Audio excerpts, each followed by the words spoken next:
It's time for overtime. Stop what you're doing and listen. In the world of sports, it's all about the playmakers in today's headlines, from locals to the pros, with interviews from local standouts and sports all-stars across the country that will have you talking. Out of the pack, all the way in, slam, dunk, wow! Hear from coaches to players, sports analysts, and broadcasters who are a part of the action every day. Overtime, now with Bert Ramin on ESPN 102.3 AM 1000 KSOO, Sioux Falls sports leader.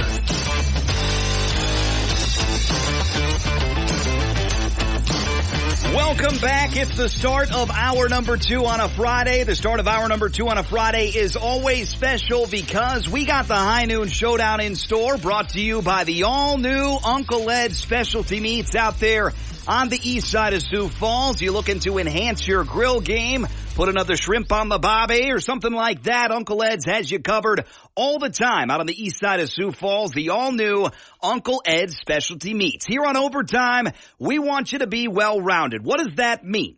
Nobody loves a one-trick pony. You need to be a well-rounded sports fan. You also need to have a well-rounded dad bod if you're a dad like me. And it's graduation season for you graduates out there, college, high school, or otherwise. You gotta be well-rounded. The academics need to be good. The involvement needs to be good. You need to be a good person to get to the next level into the real world, into college and otherwise. Congratulations to all you graduates out there. We'll see if we'll have a graduate into a prize pack here shortly. We got Gene on line 1, Avery on line 2. Can't wait for them to duke it out. Gino, first things first, welcome back to the show. How you doing?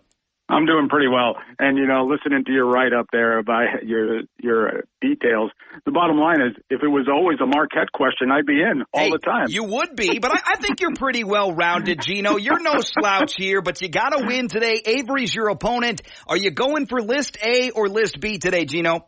I think I'm going for List A. List A, looking to earn an A. You will be up first. Avery is up second. We're ready to duke it out. It is the High Noon Showdown on a Friday, always brought to you by the all-new Uncle Ed's Specialty Meats. That's 2, that's far shooter. Oh, you can count. Good for you. And you can count on me waiting for you in the parking lot. Doesn't have to be a fight in the parking lot, although we'd love to see that, actually.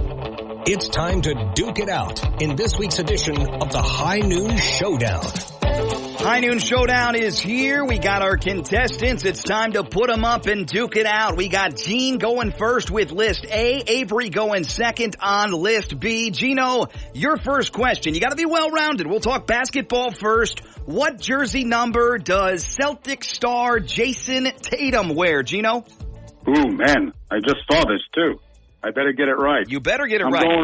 I'm going with a 0. That is correct, Gene. You're off to a good start, my friend. Back on hold you go. Safely there, 1 for 1. Avery, welcome in. What jersey number does Celtic star Jaylen Brown wear? I just watched them last night.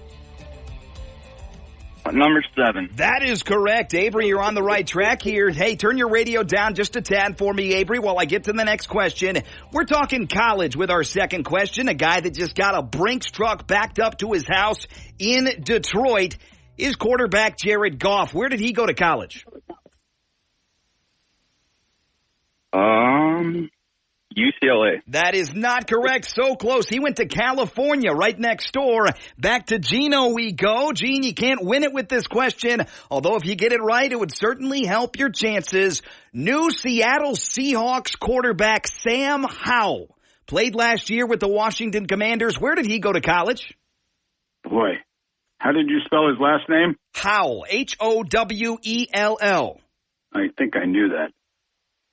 Let me think. University of North Carolina at Chapel Hill. That is correct. You even got the hyphen correct. Very impressive at Chapel Hill. Not Wilmington, Asheville, Greensboro, Pembroke, anything like that, but Chapel Hill. Gino, slam the door on Avery, stub his toe heading into the weekend so you can clean up with the great gift certificate to Uncle Ed's Meats. Here is the deciding question, perhaps. We're talking curling. Gino, you got to be well-rounded. Whoa. Here you go. The circular area at the end of a curling surface is called what? Multiple choice. Is it called the target, the house, or the zone? The target, the house, or the zone? It is the house. How did you know that?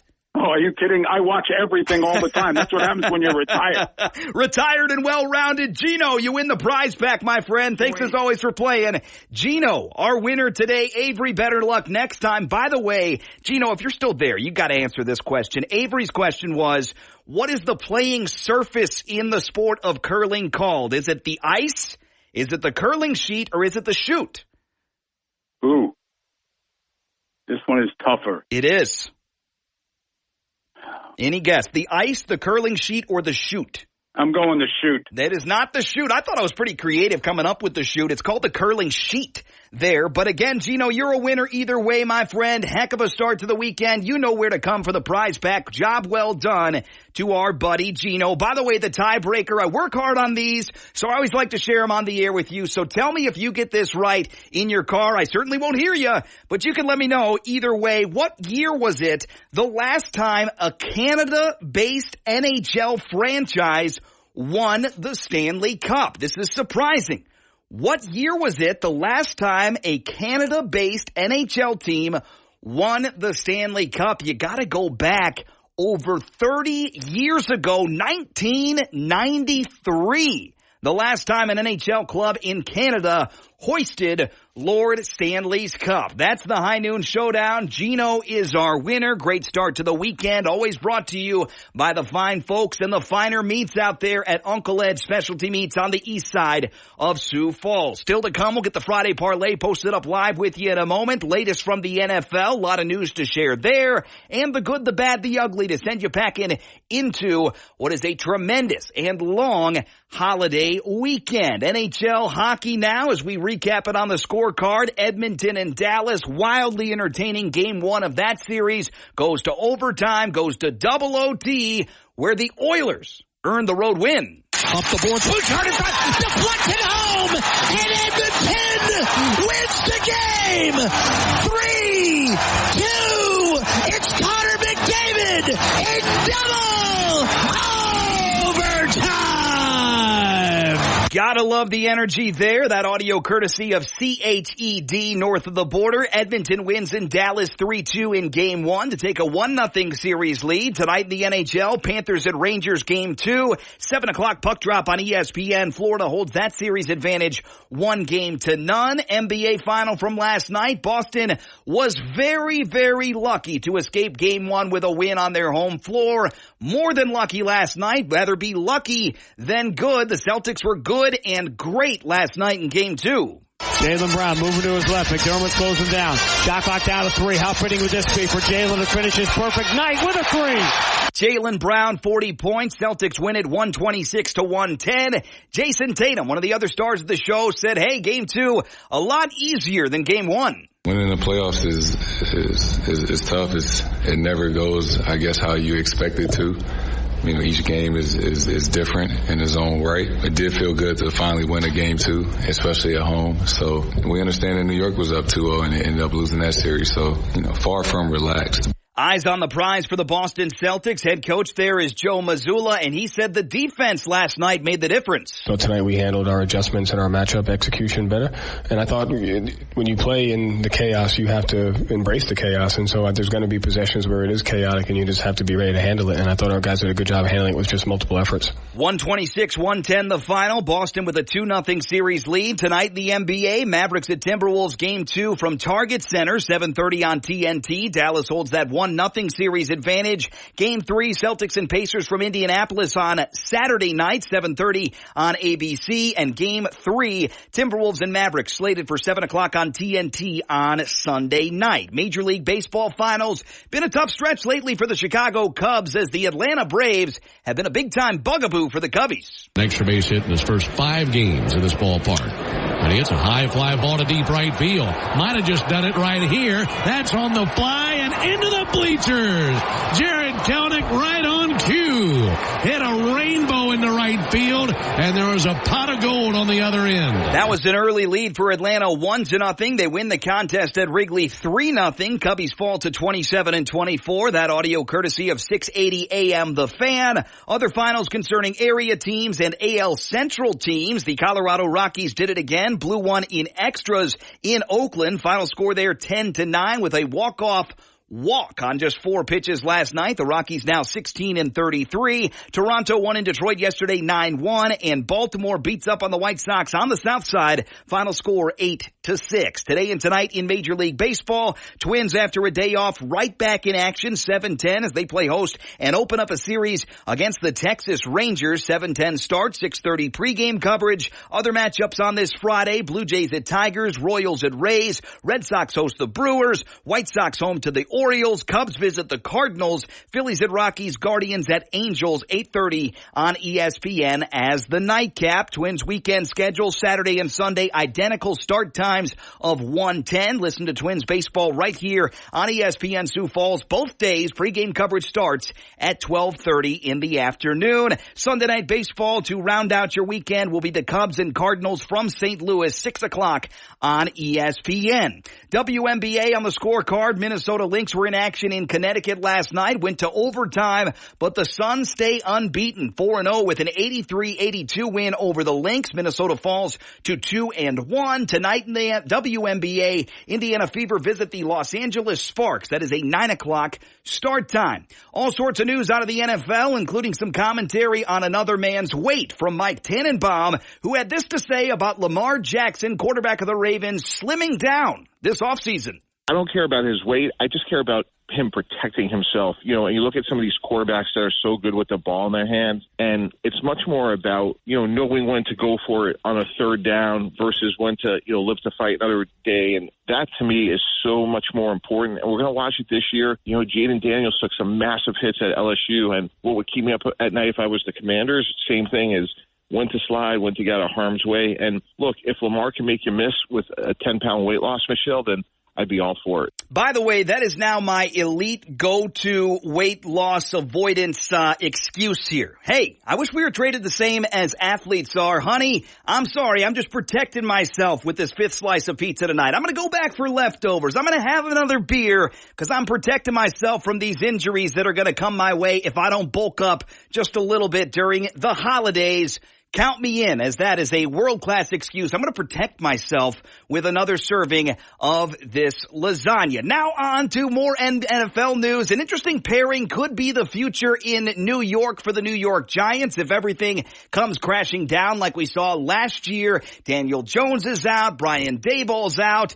Who is the next quarterback? Who's the next head coach for the New York Giants? Here's Chris Canty with an off-the-wall idea. If you're the New York Giants and you want to turn this thing around quickly, then Bill Belichick makes a ton of sense. He gives your program a level of credibility that they have lacked since they moved on from Tom Coughlin. And even though he's not going to stay around for a decade plus, the whole goal is to win a championship, but then also to have sustained success with your overall program. If you have a package deal with Dak Prescott and Bill Belichick, the Giants, in my mind, would instantly in 2025 be the favorite to win the NFC East. You know what immediately came to my mind when he talked about that is, yes, it's off the wall. Yes, it's unlikely, whatever, but how cool would it be? And I don't mean cool. I mean absolutely dreadful. If the biggest media market in the world, biggest media market in our country drives so much revenue, drives so much fandom, the Jets and the Giants are represented by polarizing media personalities like Aaron Rodgers and Bill Belichick, a guy that talks too much and a guy that you can barely hear over his mumble and bumble and stumble. That would be awesome. Sign me up, Bill Belichick for the New York Giants, if Aaron Rodgers sticks around with the Jets. Now on to the NCAA, where we've got a settled lawsuit reshaping things at the college sports level. A class action lawsuit against the NCAA claimed the organization broke federal law by prohibiting college athletes from profiting off their own name. The NCAA and its biggest conferences have now settled that lawsuit. The settlement includes $2.8 billion in damages to be distributed to current and former athletes. It also calls for a new revenue sharing model, which will pay athletes a cut of the money their schools generate from revenue streams, including ticket sales and broadcast deals. That's the latest from the NCAA. Now for some reaction, Paul Feinbaum Rosenbaum, who definitely has his finger on the pulse of the NCAA and college football, had this to say about the significance of the decision. This is the most significant day in the history of the NCAA because the sham that the NCAA has always been is over. They have always fought on every mountain to defend the right that this is really amateur athletics when we've all known that has not been the case for a long time. And finally, they had to agree to it in court to avoid what? To avoid literally going out of business, because had this case gone to trial, they would have been wiped out. I mean, if you agree to settle something for $2.8 billion, can you imagine how much exposure you had? So the NCAA plus the conferences that were dragged into it alongside simply wave the white flag. They have the money. This isn't really to further student athletes, quote unquote, so to speak. This is to prevail and preserve their own ability to continue to be in existence. Big-time decision, big-time settlement for the NCAA in settling that antitrust lawsuit, $2.8 billion. And again, that's not immediately due today. It's going to be due over the course of time. It's going to be divvied up between the Power Five, the Group of Five, the FCS. It will not go down reportedly into D2, D3, and NAIA programs, but certainly going to hurt the pocketbooks of everybody to right some wrongs and change the landscape of college athletics moving forward. Speaking of college athletics, heck of a season for head coach Tim Huber and the Augustana baseball team, and the hits keep coming in a good way. For one, Jack Hines. He was honored as the top player in the Central Region as 4 Augustana Vikings earned all Central Region honors that were announced yesterday afternoon. Hines and teammates Ashton Mishik, Tate Miners, and Caleb Sari all were recognized. As for Jack Hines, the player of the year for the region, all region honors earned recognition from another publication, closed the season hitting .445, 21 homers, 89 RBIs, 77 runs scored, 178 total bases, and an .852 slugging percentage and a 1.337 on base plus slugging percentage. The only player in the country to rank in the top 10 nationally for each category. Congratulations to Jack Hines, Ashton Mishik, Tate Miners, and Caleb Sari of Augustana for the well-deserved recognition. The South Dakota State soccer program will compete in 21 different competitions, including 18 scheduled regular season matches, with 8 coming in Summit League play this season. Head coach Brock Thompson has announced the Jackrabbits 2024 schedule as of Thursday. You can check that out at GoJacks.com. Speaking of GoJacks.com, that's the place to find the bios and everything you need to know about the 2 new additions to the volleyball program. Megan Roggenkamp, a freshman 5'7" defensive specialist from Rockford, Minnesota, and Finley Westover, 6'2" sophomore transfer from Western Illinois and an outside hitter. Congratulations. Welcome to the Jackrabbit volleyball program to those 2 individuals. Bios and more available at GoJacks.com.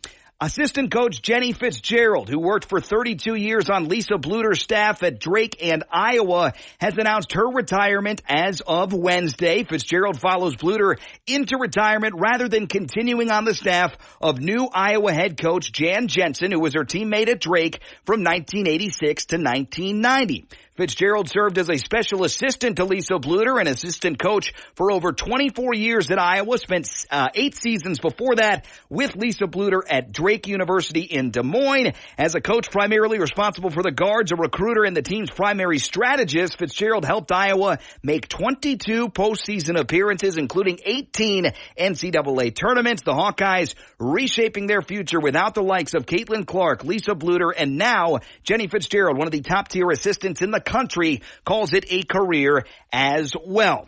News from the Green Bay Packers for the first time since he came into the league as a highly touted speed receiver back in 2022. Christian Watson finally understands why recurring hamstring injuries have slowed him down so far in his career. Great write-up from Rob Domofsky at ESPN.com. More importantly, Watson knows now how to fix those issues. While it's still a work in progress, notes Domofsky, the former second-round pick said this week that he has made significant progress towards ending ending the issue for good. This is interesting here. The key for Watson, he discovered, is body symmetry. You don't think about this much. That was the chief among the things he learned during 8 hours of testing this offseason at the University of Wisconsin School of Medicine and Public Health. Tests showed a muscle imbalance in his legs, which likely contributed to his problems. He had missed 11 games during his first 2 seasons, including 8 games last year because of a pulled hamstring in his right leg. Watson said, "For me,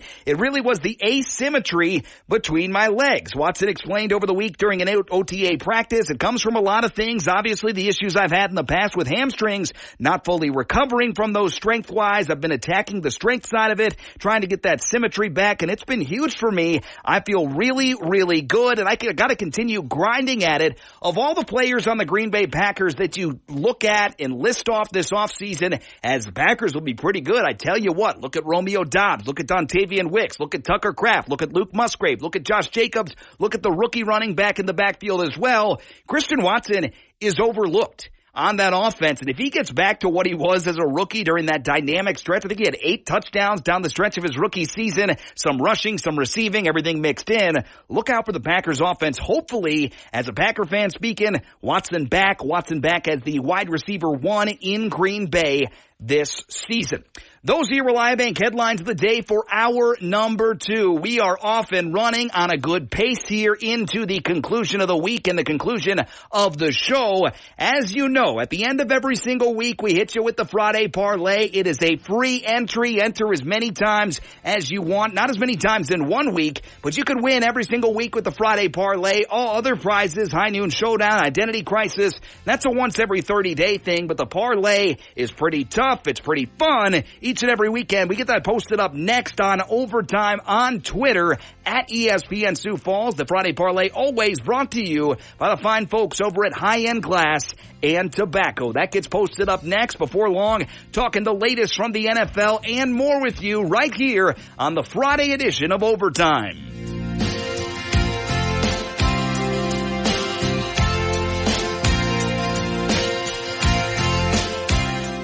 ESPN Sioux Falls gets you back to more of Overtime with Bert Rameen on ESPN 102.3 and AM 1000 KSOO, Sioux Falls sports leader.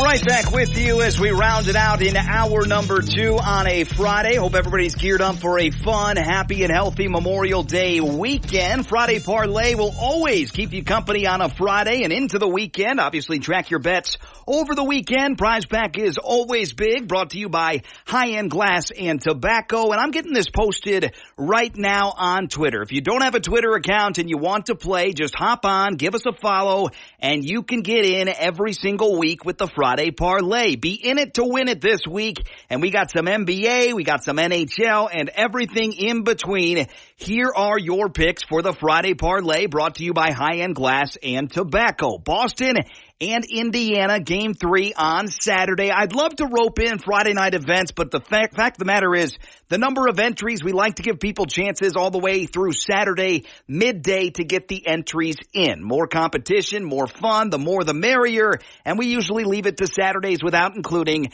Friday events. Boston at Indiana, NBA Game 3 on Saturday. The Pacers are a 7.5-point road dog, so Boston at Indiana plus 7.5. Minnesota Game 3 will be at Dallas on Sunday night, and I'm giving the Timberwolves 1.5 points on the road. That might be a little bit a little amount of points. But either way, make your best bet, best pick for that. Edmonton and Dallas NHL hockey coming up on Saturday for Game 2. That matchup is from Dallas, so pick who you choose. Just a straight up pick 'em there between the teams. Tiebreaker total points, Minnesota and Dallas NBA Game 3 that looms on Sunday. Click of a button that's officially posted at ESPN Sioux Falls on Twitter. You want to get in on the action, it is a free entry every single week. The Friday Parlay brought to you by High End Glass and Tobacco, officially live right now on Twitter at ESPN Sioux Falls. There is a lot to get to from the NFL world, and we will step aside now, come back with that, including a new deal and an interesting contract revision For one, Max Crosby, who I think is one of, if not the best pass rusher in the National Football League. You got Myles Garrett, you got TJ Watt, you got others. Max Crosby certainly on the short list. He got some money, but in an interesting way. We'll tell you about it coming up next with the Raiders star coming into focus and much, much more as we roll along. Hour number 2 of Overtime continues next right here on ESPN Sioux Falls.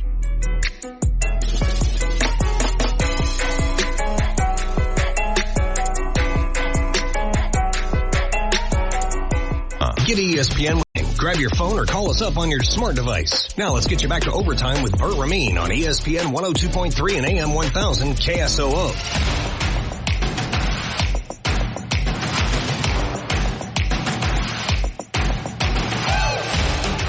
Right back with you on the Friday edition of Overtime. Memorial Day weekend out in front of us. Hope everybody has a safe, happy, and healthy holiday weekend. And special thanks to all veterans, their families, and everyone who has served our great country. Thanks so much as we celebrate Memorial Day coming up on Monday. ESPNSiouxFalls.com, home to all sorts of great sports articles. But if you're looking for things to do over Memorial Day, a couple articles up there right now, ESPNSiouxFalls.com. Great events coming to town. Also a reason to head out to the Great Plains Zoo or the Butterfly House. They've got some special things going on this weekend. Find out more at ESPNSiouxFalls.com. We promised you some NFL news, and I got you some NFL news here. First things first, we're talking about King Henry, former Titans running back, now Baltimore Ravens bell cow. Apparently, last year, Derrick Henry led the NFL with 280 carries. That might not be surprising, but what is surprising is that he got a new team, and that new team wants to get him even more totes to the football from the backfield. Ravens offensive coordinator Todd Monken said that he'd love to see the Ravens take some early leads and then grind out the clock by giving Henry the ball repeatedly. I know this. If Henry carries it 300 times, we're having a hell of a year. It means we're running it a lot. It means we're up in games. We want him to finish, and we want him to be the closer. Henry has done it before, topping 300 carries 3 times in his career, including a whopping 378 carries back in 2020 when he ran for over 2,000 yards in a 16-game season.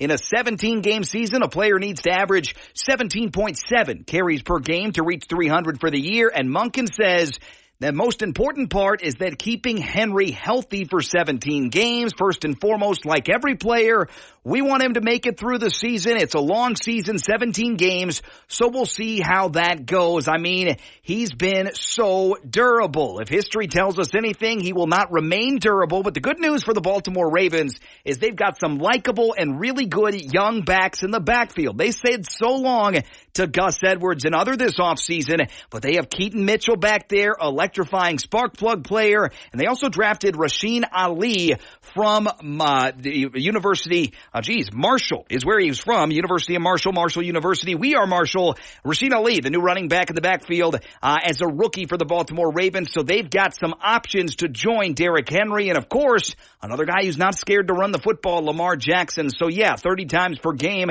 whether it be for Henry or for the entire team, not too far out of the realm of possibility for Baltimore. As the New York Giants progress further into their offseason program, Pro Football Talk at NBC Sports notes that it's still unclear whether or not they'll have their starting tight end play for the team this season. Head coach Brian Daboll confirmed yesterday that Darren Waller has not been participating in OTAs, but beyond that, Daboll didn't have any update on the veteran tight end and his potential retirement. I would say the same thing I said last month. Let Darren take what he needs to take, and once the decision is made, we'll go from there. We have conversations, obviously, but when Darren makes his decision, that's what we'll go with. Waller is 31 years old and has said that he plans to make a decision before the end of the offseason program. And again, to be fair and to be completely truthful in this, these OTAs for certain players, they're absolutely optional. For young players, you should probably be there. For rookies, you have to be there. And for veterans, I still say you should probably be there if you want to gripe and complain about lack of continuity and lack of success and lack of togetherness during the season. This is great to have more people there, if not the entire team.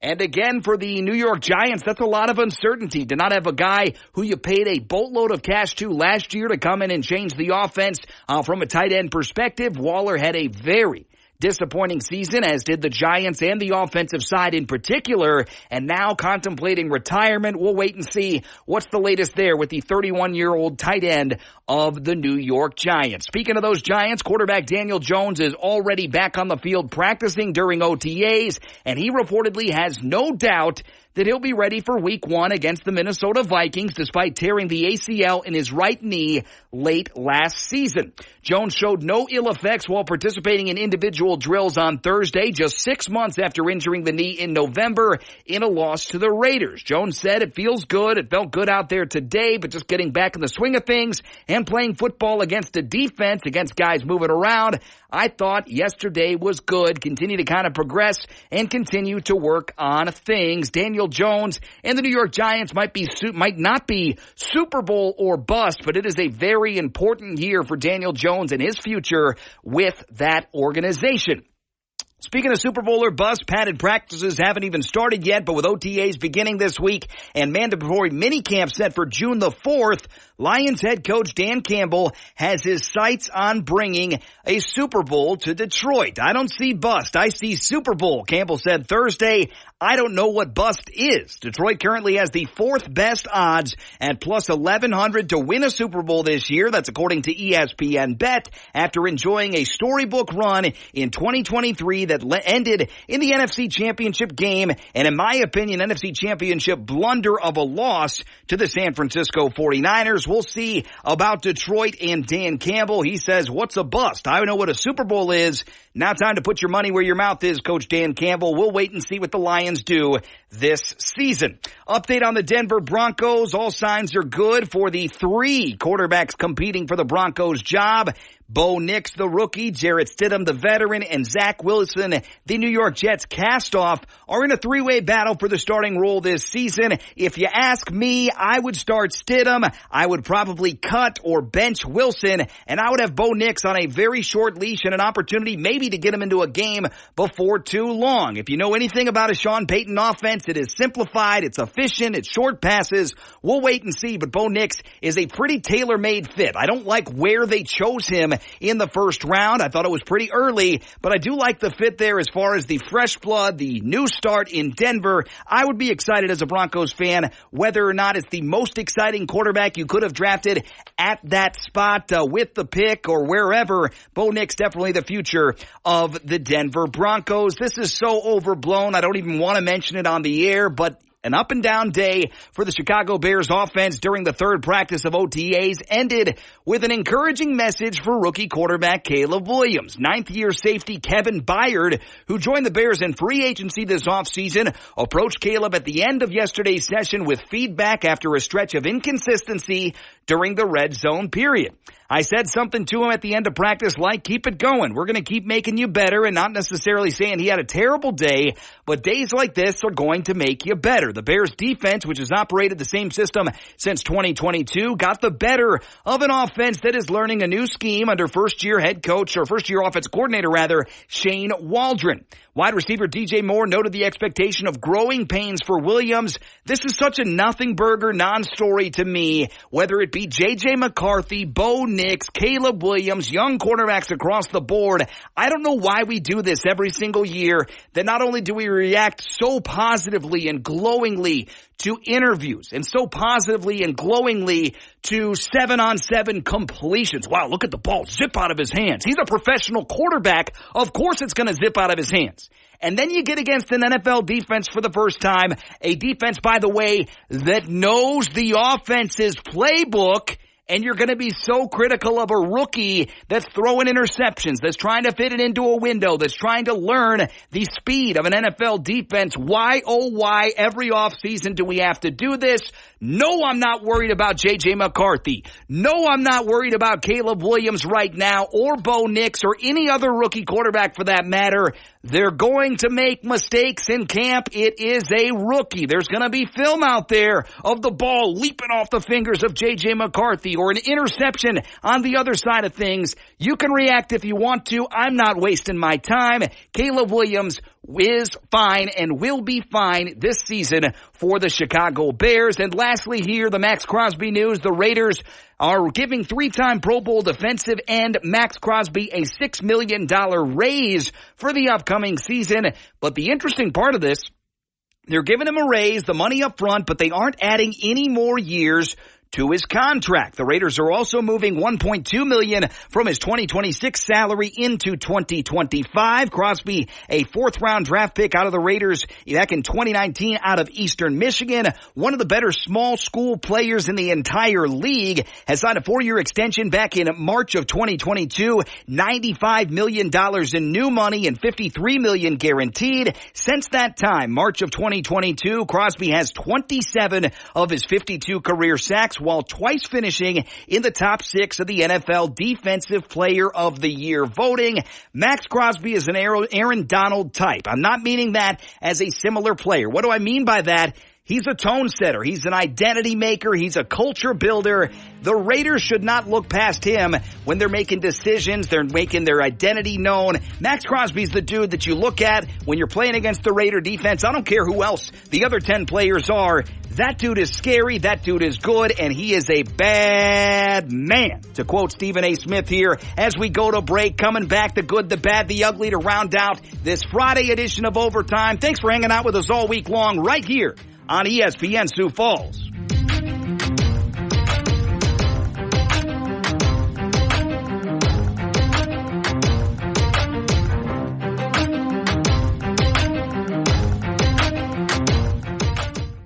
Overtime is in the middle of your workday. Unwrap your sandwich and get caught up with Bert Ramin on ESPN 102.3 and AM 1000 KSOO, Sioux Falls sports leader.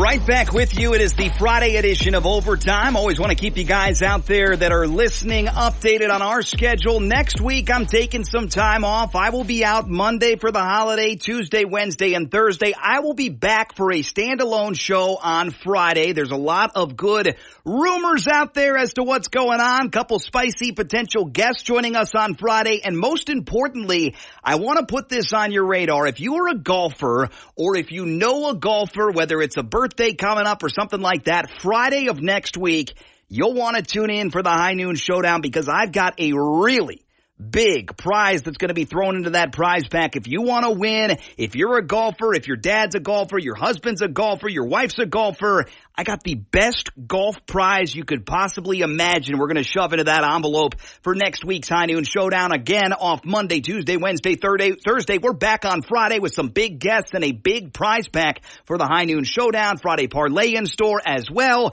Standalone show next week. I will miss you guys. You know that. But Friday only next week, and we're back for a full week beyond that. It's time to round out today's show with the good, the bad, and the ugly. Lot to get to today.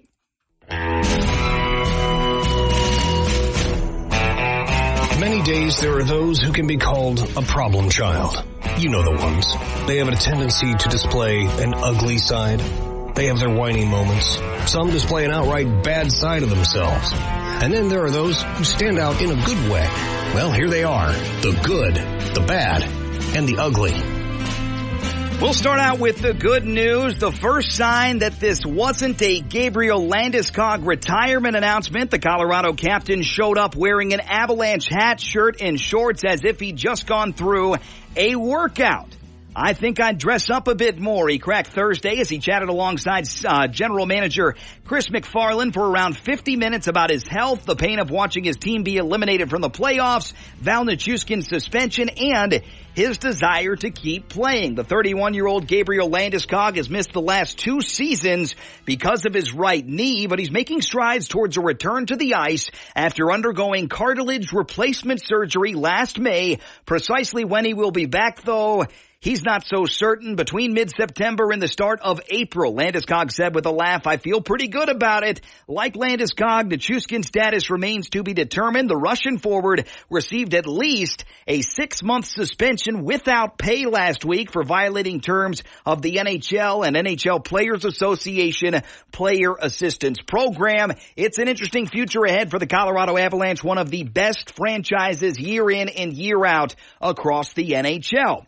Duke and Kansas, two of the most storied programs in men's college basketball history, will play each other in Las Vegas coming up next season in late November. It's a matchup featuring Duke's Cooper Flagg, the number 1 recruit and prospect in college basketball, going up against Kansas, which will likely open the season as the number 1 team in the country. The two Blue Bloods will meet as part of the Vegas Showdown on November 26th, right around the Thanksgiving holiday, which also features Furman playing Seattle. The games will take place at T-Mobile Arena. As part of the event, Seattle will travel to Duke and Furman will head to Kansas the following weekend. That's good news. Bad news here, interesting news. Good news for Bob Bowlesby. Former Big 12 Commissioner Bob Bowlesby, who stepped down from his position in 2022, was paid more than $17.2 million in total compensation over his final year. That's according to the league's most recent tax records. Bowlesby was paid $12.26 million for the 3 years remaining on his deal, and the Big 12 also paid Bowlesby $15,000 for 6 months of consulting, according to a conference spokesperson. The conference also paid Bowlesby another $3.3 million vested, according to the league, and that includes $2.6 million the conference had reported as deferred compensation in prior years' tax filings. Why is this news? Because it's a big-time outlier. According to USA Today, which first reported the numbers, former Pac-12 Commissioner Larry Scott received 2 severance payments each for $1.5 million in 2021 and 2022. Former ACC Commissioner John Swofford, who retired in June 2021 after 24 years on the job, received nearly $2.6 million. Big Ten Commissioner Jim Delaney earned $5.9 million in 2022, and Bowlesby, appointed commissioner back in 2012, collects $17.2 million. The Big 12 certainly is back, but that is a huge financial commitment to a former commissioner paid back in 2022. Other bad news, Colorado Avalanche forward Arturi Lehkonen will have shoulder procedure in the next week, according to general manager Chris McFarland. Confirmed that announcement yesterday after scoring goals in all 5 games in the first round series against the Winnipeg Jets. Lehkonen managed only 1 goal in the 6-game loss to the Dallas Stars in the Western Conference semis. The 28-year-old recorded 11 points in 11 playoff games after tallying 34 points during 45 games during the regular season.